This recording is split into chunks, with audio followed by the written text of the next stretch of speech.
Okay. Testing number 52. About ready to pull my hair out. But I just keep testing this thing and hoping that the quality gets better.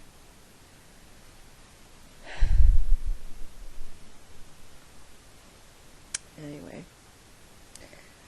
looks like I'm going to have to break down and get another camera. I don't want to. I want to get this thing to work, but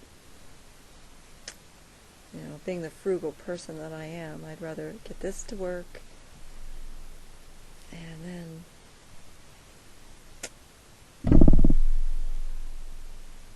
then look into buying another one if I can't get it to work. So anyway, if anybody has any suggestions out there, it'd be greatly appreciated.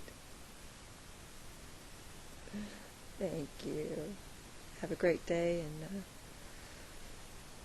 see you soon. Bye-bye.